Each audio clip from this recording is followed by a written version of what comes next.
Hello, hello, hello, and welcome to another episode of Reality Writes. I am author Ellie Alexander, and I'm here with the tech guy. And this is the podcast where we talk all things bookish, writerish, readerish. And today we're gonna get controversial. I feel like, yeah, controversial. What are we talking about today? Sometimes she doesn't even tell me, so why would I? like it's a surprise for me. It's a need to know basis. Wow, I don't need to know. You don't. There's only two of us in the I know. podcast. Okay. Oh, okay. Today we're gonna go over 5 bookish hills that I will die on. Oh, wow. Sounds violent. I know, I'm feeling murderous. Okay. I've been working on a new murder plot, and so, yeah. Should we get right to it? Is there anything you need to get off your chest? No, Reality Writes? we can get right to it. I'm actually curious to know what these things are because you take reading and writing pretty seriously. So we'll see how controversial this gets. Some might say too seriously sometimes. Yeah. I think that the darlings are going to have potential feedback for these, and I'll be curious what your thoughts on most of these hills are as well. Okay. I think we're going to be similar in a couple of them, and I think maybe there might be a few that you're like, what the hell? That doesn't matter. Okay. Okay. Perfect. Okay. So the first bookish hill that I will die on is that if I open a book and it has pages, and literally this just happened to me 2 days ago. I got sent a book and I opened it up, and the first 2 pages were lists of characters. Character names, description, ages. Not reading the book. Whoa. Not doing it. How many characters were there? Wait, this is like an intro to the book with like a glossary of characters? A glossary of characters. That sounds like a nightmare. Followed closely by, this is sort of a bonus, if there's a family tree. I don't want to have to work that hard. That's a lot to have to remember. It's so much to have to remember. And the thing is, now, of course, there are always exceptions to every rule. And I can think of a few examples of books that I have read that have had lengthy lists of characters at the beginning that I have gone on to enjoy. But the writer and the coach in me, when I see that, I cringe because I think, I'm not sure if this writer has done their work. Because if you have done too much work. Or, yeah, I mean, it might be, yes, sometimes there's a finite amount of characters that we as the reader want to track. So there's that. And then it also makes me wonder, like, have they done enough to describe said characters in the book so they just appear naturally and we get to know them versus me being, 20% in and having to flip back to the index to go like, oh, so-and-so's related to so-and-so and who's that? Like, no.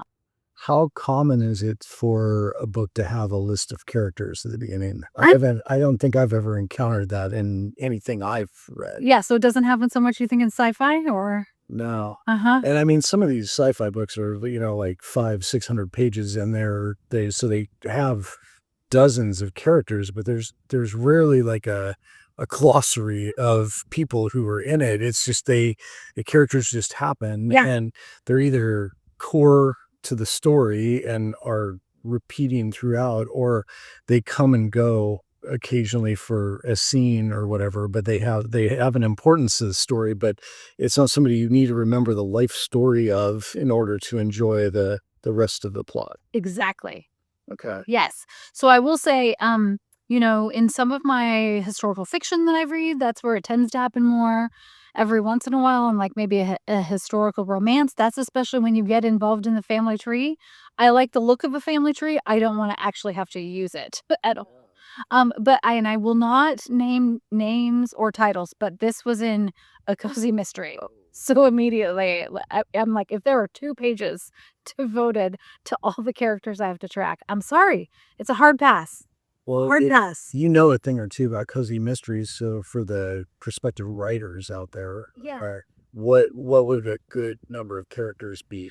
I mean, I don't think there's a finite amount specifically. Like it is sort of your own personal lens. But let's say that you have your key sleuth, and then you're going to build their world around them. So maybe that's 5 or 6 people who are recurring characters. 4 characters. Like 4 characters, so like for Bake Shop, we've got Lance and Andy and Sterling and Step. And as the series grows, oftentimes that cast grows too. Right, 22 books in, you're probably gonna have more than 5 core characters. Exactly. Yeah. But this was also a first book in a series too. So that's another red flag.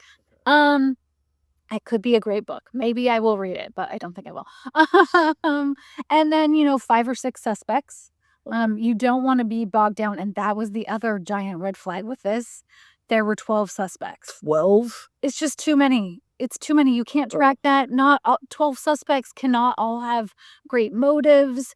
And yeah, it's too overwhelming, I think, for the reader to try to follow that. And the plotter in me is like cringy because I don't think the plot can be that tight if there are 12 different suspects. We're having to track in a 250 word or 250, not words, Yeah. 250 page book too. Like That'd be a lot for 250 words. don't you love for 250 words? That'd be yeah.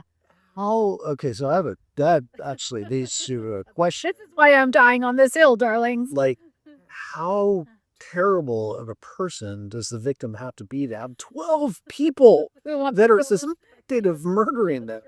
12. Oh, yes. That's like, Uh-huh.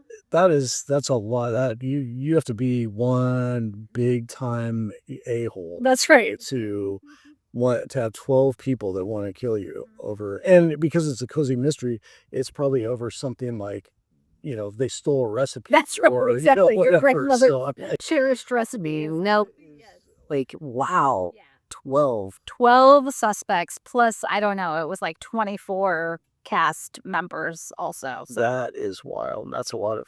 too many. Okay. I don't know, darlings. Come at me. Tell me if I'm wrong in the comments. I don't know if Share you get a you. lot of people coming at you on this one. I think you need a lot of agreement with this particular one because I can't imagine there are many people out there that are like, oh no, the more characters, the better. Yeah, it is just my pet peeve, and I do think it does go back to, like, our job as writers is to make sure we are building out characters who feel real and authentic, and that you're not having to constantly loop back to an index to go, "Okay, now, who was that, and do I need to know how they're connected to this other person?" No, that should just all be embedded in the plot. So 5 or 6 core characters To start. to start, Yeah. 5 or 6 suspects. Yeah. But the suspects aren't.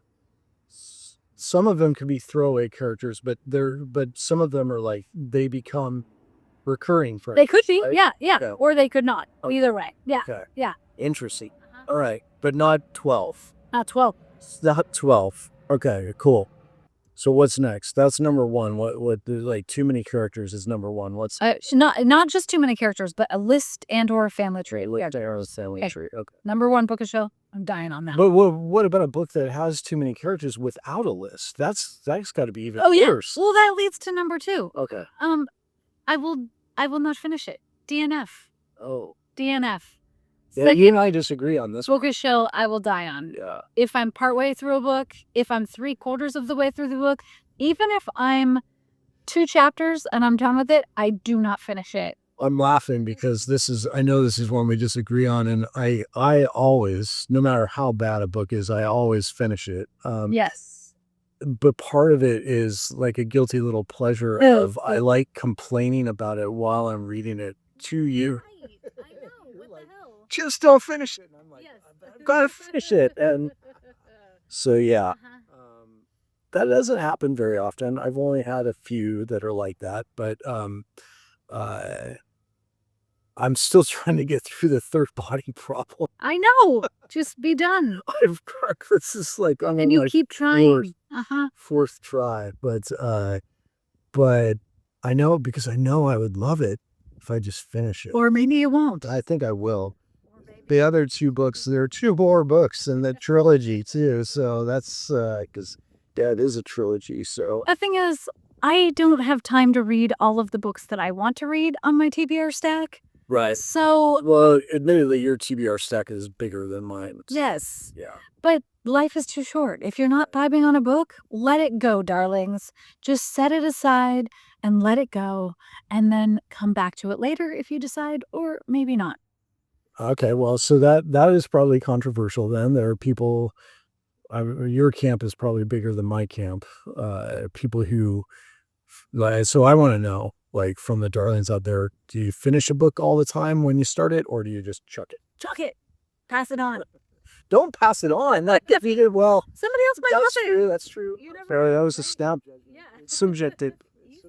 Their type. But you, I guess, when you do pass it on, though, Do you get do you tell the person you're passing on to, I couldn't finish it? Here's a gift. Like, that's not. But then if you don't, see, this is controversial. Yes. Because then if you don't, and you give them a book that they don't like, and you knew that you hated it going into it, Yeah. that's rough. But then do you taint someone with your impression of a book? I don't know. That happened recently. I did read a book. Yeah, we were at a book talk. You were doing a book talk, and one of the other authors there raved about this book. And again, not going to name names, but it sounded great. It sounded like suspenseful and real little horror. Like it was. Yeah, I was like, okay, I got to read that. So I ordered it, got it, read it, hated it. Like just hated. The ending was just. Oh, it was so ridiculous. I was so mad. I wanted those hours back in my life. And I told you all of this. Yes. And you read it anyway. I read it anyway. Then you agreed with me. I did agree with you. When you finished. It's true. So yeah.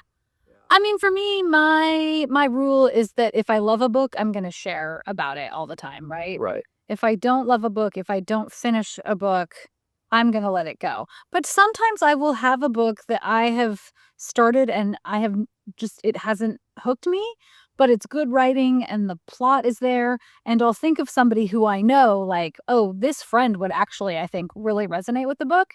And so then I will pass it on and I will be honest and just say, hey, this one didn't hook me, but I think because of blah, blah, blah, you're going to like it. Okay. That makes sense. But yeah, even if it's my books, you don't have to finish them. If you're not feeling it, let it go.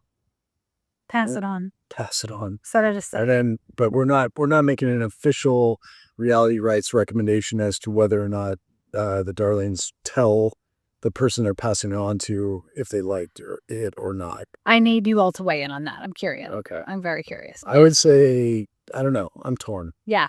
I guess it depends on the person. This is secret we take with us to the grave. Right. Yeah, maybe yes. I don't know. Yeah. I mean, I think for me, if it's a book club, maybe it's knowing the audience, right? So if it's a good friend who I know really well, then I would probably be truthful. Okay. Otherwise, I might just put it in a little free library and let somebody else happen. It's easier to pass it on when you don't see the person or know them. No. But they might like it. I mean, books are so subjective. So there's that. Just like beer. Unless they have 2 pages of character indexes at the beginning, and then it's going straight to a little free library. Yeah. Mhm. We have a little visitor. The tech guy is obsessed with our lizards. They now eat out of his hands. They're basically our pets. It's problematic. Yeah. This is a little guy that lost the tip of his tail. Aw. Probably to a competitor or a predator. Bit of both. Okay, should we move on to number 3? Yeah.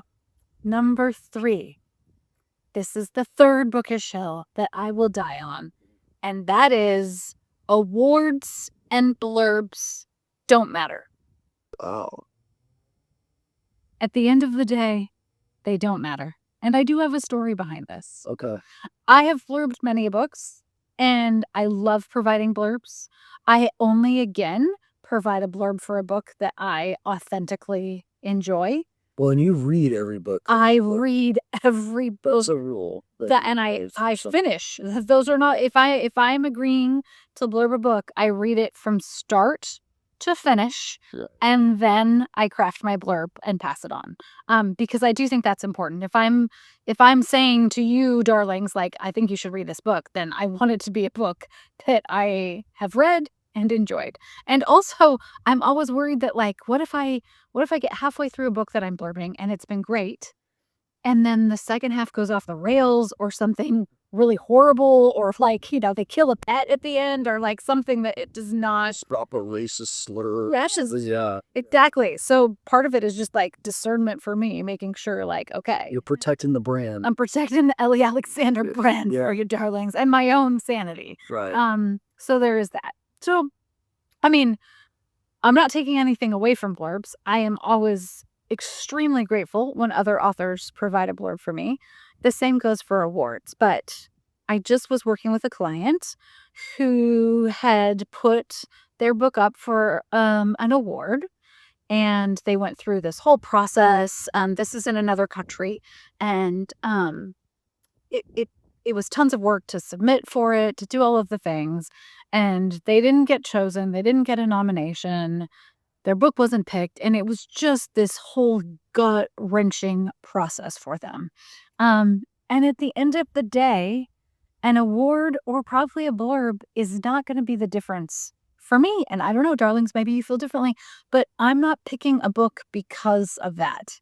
I'm Right. picking a book because of the cover, I'm reading the back cover, I'm getting a friend's recommendation, like, it's okay to let that go, especially for any writers out there, because I think sometimes there's, like, so much angst that goes into, like, I have to get, like, Stephen King to blurb my book in order for any reader to pick it up, or I have to win every award. You don't. No. You really don't. Although Stephen King blurbing your book would be pretty sweet. Well, it would be amazing. I'm not saying that. And maybe that does matter then. Maybe you do sell a few more copies, but Yeah, if you could get like a top 10 author to blurb your book, maybe it does sell a few copies. But like for the most part, like when I pick up books in the genres that I read, yeah. a lot of the times they're blurred by authors I haven't even heard of. Right. So then it's like, well, Joe Smith says that this is, whatever. And I'm like, well, that doesn't mean anything to me. I don't know. And I do always wonder, like, did Joe read this book, or did like Joe's agent just say, hey, this sounds like a great blurb. What do you think, Joe? And Joe's like, yeah, great. Check. And then it's like, yeah, if you haven't read anything by Joe Smith, check him out. He's fantastic. Yeah. I mean, it's probably great for Joe Smith because you might then go look up Joe Smith's books and be like, hey, wow, this is something that I'm interested in too. So It'd be, yeah, definitely. I mean, I guess that is like, they are useful, but that's not the big selling point for you. So that's why it's controversial here, right? yes, that's why it's a bookish hill that I'm going to die on, especially for my writers who I like to cheerlead on. Like, at the end of the day, it doesn't matter. Well, yeah, and the awards, like, I don't like awards to me are hilarious because it's like the Oscars and the Emmys and everything. Like, things like The Bear, for example, is in the comedy category for show. My God.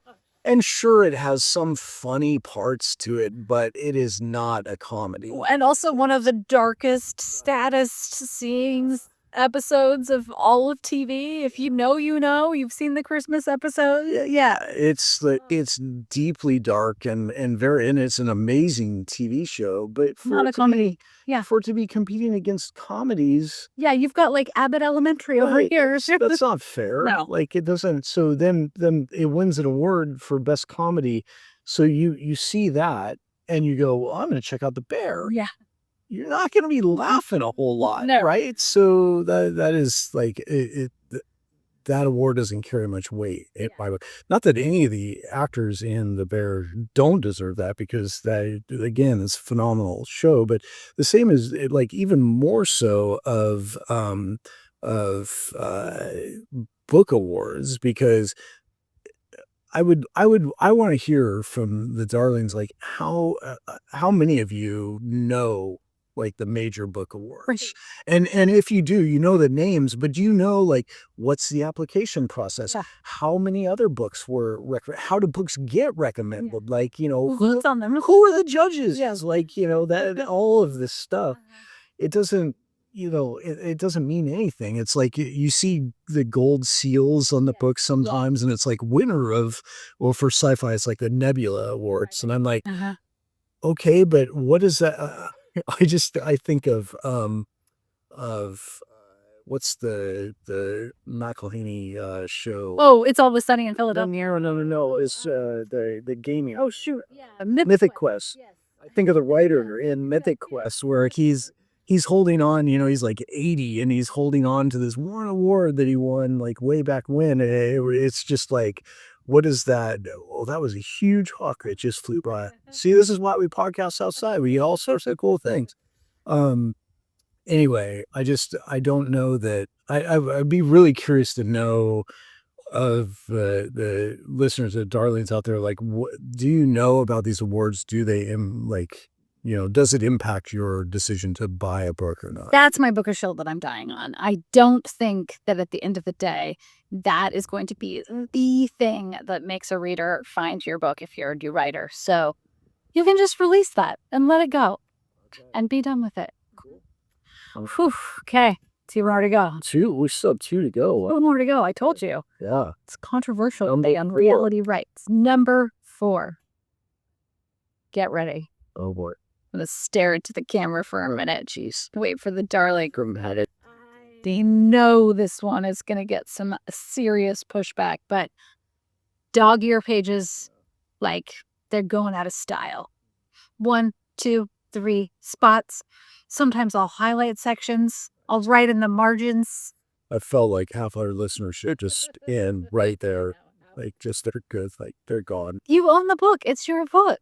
I love picking up a book that somebody else has dog-eared pages of, or like done a little note in the margin, or like circled a passage where I'm like, oh, that passage also resonated with me. Or then I had to try to sleuth it out and figure out like, was the dog ear just a placeholder, or was there something they really loved? And then if I find a similar passage, I think like, whoever did this, we would be book friends. Okay, yeah, this is probably, it's funny that this is number 4 on the list because this is probably the most controversial thing. I know. Yeah, me, I'm going to make it even worse, though, and say, like, you can't dog ear my books because I read ebooks. I read paperbooks, too, but you can't dog ear my Kindle, so...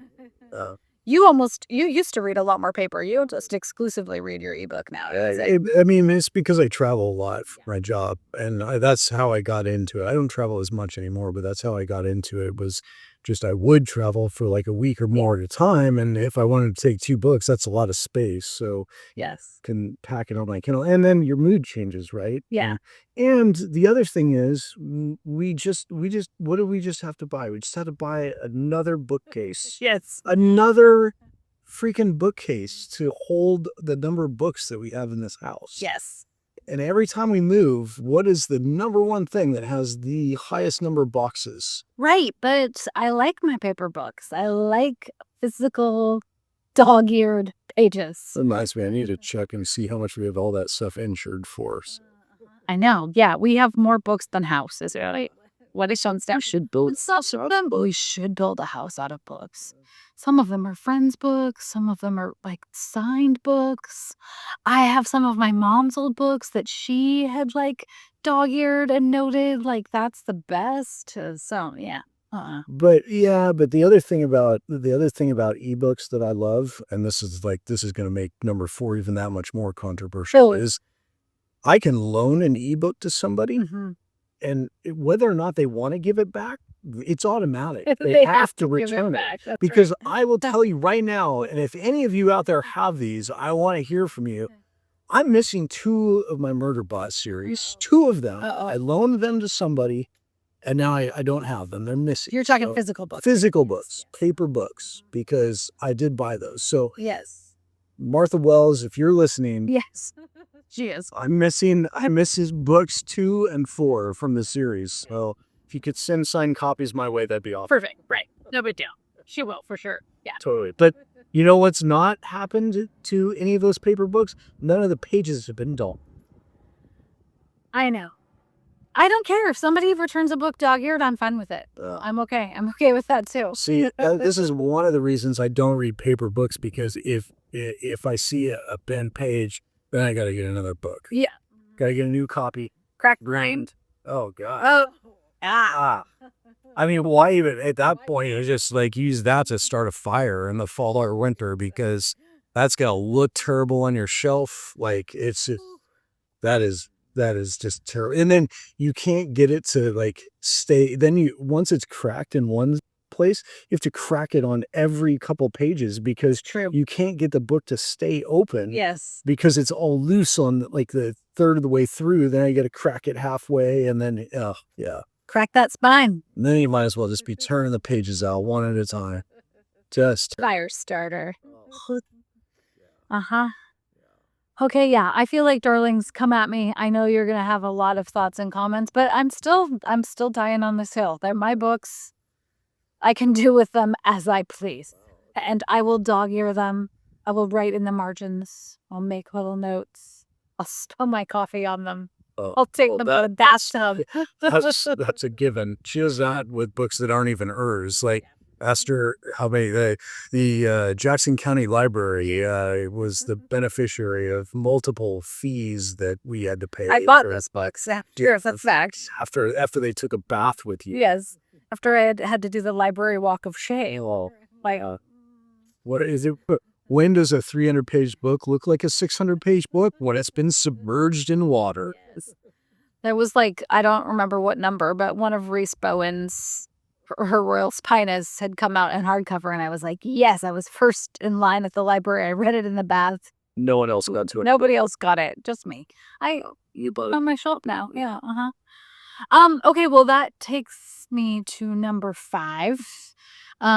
This is the 5th bookish hill that I will die on. And this is like a perfect segue. It's like we planned this, but we didn't. That is For the Love of All Things Good. Yes, you can get books at your local library. Yes. Yes, and yes. Please do. Please support your local libraries. We need public libraries now more than ever. They are institutions in terms of our culture and our world, and not a week goes by where I don't get an email from a reader apologizing. Darlings, don't apologize ever for using the library. Someone will email me and say, Ellie, I'm so sorry, but I found your book at the library. It's okay. Like, libraries help authors in so many ways, shapes, and forms. They also buy a lot of books. So I say, like, maybe some people don't know this, but libraries actually pay for the books that are in the library. So, yeah. And authors make money off of those books being bought, just like they do if you or I were to go to a bookstore and buy the book. The royalty rates are different, and the purchase price is different, but it all works out in the end. And libraries are such great resources, and it never ceases to amaze me how many people are like, oh, yeah, but, it's such a hassle to get a library card and blah, blah. What? Like, it's going to take you less than 5 minutes, and then it's free. Yeah. Like, you can go get books. You can go get, heck, a lot of libraries now even have, like, appliances and tools and things. The Library of Things in Jackson County. Yeah, you can rent, like, or telescope. Yes. A cricket machine. What? There are so many programs that happen at libraries. Like, yes, here in California, you can get a library card from any district and county in the state, which is so cool. And then we get like national park passes, state park passes through the library. Like, it's a treasure trove. If you are not connected with your local library, you should be. Yeah, no, I mean, nobody should ever be like sorry for checking out a book, buying it at a bookstore. That's definitely not. Yeah. I know a lot of people do end up breaking down and buying the book themselves anyway, because if any of you out there have experienced what I do, anytime I want to go read like the next Murderbot or whatever, I'll just peek at the library to see and look at the list. It's going to wait 18 weeks to get the book. So I will end up buying it most times. But and the other thing is that a lot of people probably don't realize is you can check out ebooks at the library, also free. So if you're an ebook reader, you need the Libby app. And then you can figure out how to tie your library card to it. And that opens up a whole new resource. You still have to wait because there are only a limited number of copies that the libraries can check out. But again, a wonderful resource, super easy on the budget. Exactly. And you don't need to buy an extra bookcase to store all those books. But you might want to, but go to your local library. My friend Mel has a Libby hack where she'll make... I don't even know if you should tell this hack, but yeah. Where she'll turn off the internet, basically, so she doesn't have to, if she's like a little late on returning it, so she could finish a book real quick, because otherwise it just gets snatched over the flopper thing. That's why it 18 weeks for a book. Yeah. So don't do that. But just to finish it that time, you usually get 2 or 3 weeks. Yeah, Even I can finish a book in 2 or 3 weeks, and I'm not a fast reader, so that's, yeah. Yeah. I don't know if that one's very controversial, but it does, like, No, you feel I bad. saved that one for last because Yeah, but I do feel bad though, because I've been around enough when readers have actually apologized to you, and it's like, it's like the last thing using a library should be is any sort of should bring any sort of embarrassment or shame or anything, or guilt, like you're not helping out your favorite authors, because you are. Like, if you check out a book, the thing is the library is going to buy more copies of it. The exactly more people that check it out, the more people that put it on hold, the more holds it has. the more, yeah, they're not gonna sit there. Because librarians, they have budgets to buy new books, and they're not going to want to sit around and hear complaint after complaint after complaint because the hottest new book out only has one copy that like 400 people are trying to share. Yes, So yeah, exactly. Yeah. Anything that we can do to support our public libraries is an A+ in my book. right. And libraries made me the reader and the writer I am today. Like, if it hadn't been for my local library growing up, I never would have had the amount of pleasure that I've gotten over the years out of books. Plus, to circle back to the beginning, if you don't finish a book, you can also take it to your local libraries, like Friends of the Library store, and they can resell it. That's true. However, to go back to what number was it? 3, dog earing? Yes. Do not dog ear your library book. I would never dog ear a library book or write in it. Right. Yes. That's That would be controversial. diabolical. Okay. That's crossing a line. All right. Okay. All right. Whew. That was the 5. That's the 5. It's only 5. I mean, I feel like we could easily do another 5. Oh wow. Part 2? What do you think, darlings? Okay. But we need the darlings to weigh in on all of these. I want to hear your thoughts and whether you agree or disagree on these bookish hills. Oh, okay. Yeah. Let's get controversial. All right. On that note, until next time, go dog ear your books. Till next time.